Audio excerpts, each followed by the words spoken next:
নমস্কার, কেমন আছেন সবাই? আপনাদের সকলকে জানাই রথযাত্রার অনেক অনেক শুভেচ্ছা। আজকে আমি নিয়ে চলে এসেছি বাসন্তী পোলাও। বাসন্তী পোলাও বানানোর জন্য লাগছে বাসমতি চাল। আমি এখানে 1.5 কাপের মতো বাসমতি চাল ভালোভাবে ধুয়ে ঝরঝরে করে নিয়েছি, জল ছড়িয়ে নিয়েছি।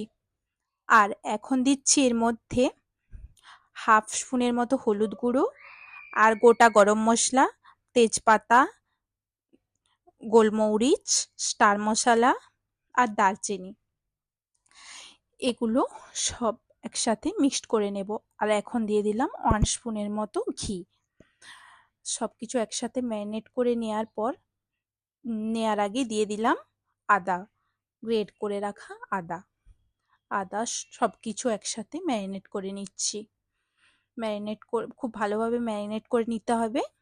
নেয়ার পর এদিকে গ্যাস অন করে একটি পাত্র বসিয়ে দিলাম। আর এতে পাত্রটি গরম হয়ে গিয়েছে। এখন দিয়ে দেব 1 স্পুনের মতো ঘি। ভালোভাবে ঘিটাকে নাড়িয়ে চাড়িয়ে নিচ্ছি এবং উপর থেকে দিয়ে দিলাম একটি শুকনো লঙ্কা। ঘিটা খুব ভালোভাবে গরম হয়ে গিয়েছে। এখন ম্যারিনেট করা বাসন্তী রাইস চালগুলো দিয়ে দিলাম। দিয়ে দেওয়ার পর এটা খুব ভালোভাবে নেড়ে চেড়ে নেব এবং এমনভাবে নাড়বো যাতে চালগুলো গায়ে লেগে না যায় বা বসে না যায় এবং খুব ঝরঝরে হয়ে যায়। সেই মতো অবস্থায় ভালোভাবে যতক্ষণ না ঝরঝরে হয় ততক্ষণ নাড়াচাড়া করে নিচ্ছি। নাড়াচাড়া আমার হয়ে গিয়েছে। এরপর আমি পরিমাণ মতো জল দিয়ে দেব। এখানে যেহেতু আমি 1.5 কাপ পরিমাণ চাল নিয়েছি, সেই জন্য যত চাল নেব তার ডবল জল দিয়ে দেব। তাহলে এখানে আমাকে জল দিতে হবে 3.5 কাপের মতো। আমি 3.5 কাপ জল দিয়ে দিলাম। এবার এটিকে আরও ভালোভাবে নেড়ে চেড়ে নিয়ে আমি ঢাকা দিয়ে দেব স্টিম হওয়ার জন্য। আর কিন্তু আমি কোনো জল ব্যবহার করব না। এখন 1 মিনিটের মতো স্টিম করে নিয়েছি। এবার আমি পরিমাণ মতো বা স্বাদ মতো লবণ অ্যাড করে নেব এবং ভালোভাবে আবারও নাড়িয়ে চাড়িয়ে নেব। নাড়িয়ে চাড়িয়ে নিলাম। এরপর আমি আবারও ঢাকা দিয়ে রান্না করে নেব এবং মাঝে মাঝে খুলে দেখে নাড়াচাড়া করে নেব যাতে গায়ে লেগে না যায় বা পরিমাণ মতো সেদ্ধ হলো কিনা সেই জন্য।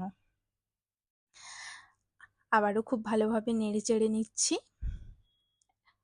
এবার উপর থেকে ঢাকা দিয়ে দিলাম।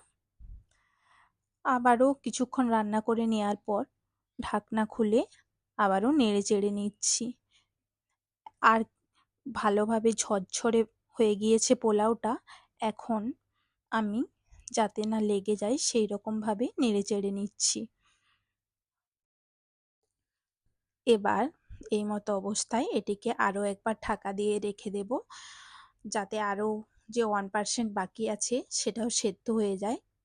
আর এদিকে অন্য একটা পাত্রে নিয়ে নিলাম 1 স্পুনের মতো ঘি। আর ঘিয়ের ওপর দিয়ে দিলাম কাজু আর কিশমিশ।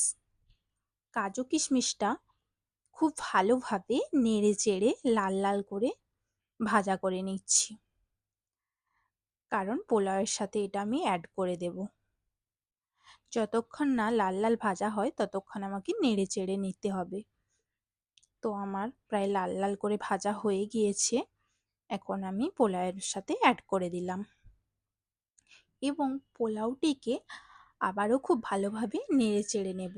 তার আগে এখানে অ্যাড করে দেব স্বাদ মতো, বা আপনি যেমন পরিমাণে মিষ্টি খাবেন সেই অনুসারে চিনি অ্যাড করে দিতে হবে।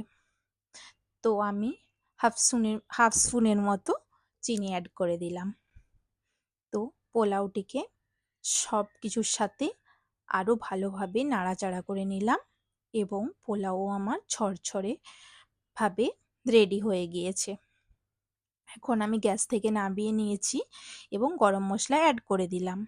যেই গরম মশলাটা আমি হাতে তৈরি করেছিলাম, দারচিনি, এলাচ আর লবঙ্গ সব কিছু দিয়ে সেটা দিয়ে দিলাম এবং পরিবেশন করার জন্য আমি রেডি করে নিয়েছি পোলাও। পোলাও এখন আমি সার্ভ করে নেব। আর আপনারা যদি চান এইভাবে বাসন্তী পোলাও বানাতে পারেন। আর ভিডিওটি যদি আপনাদের ভালো লাগে তাহলে লাইক, শেয়ার অ্যান্ড সাবস্ক্রাইব করে দেবেন।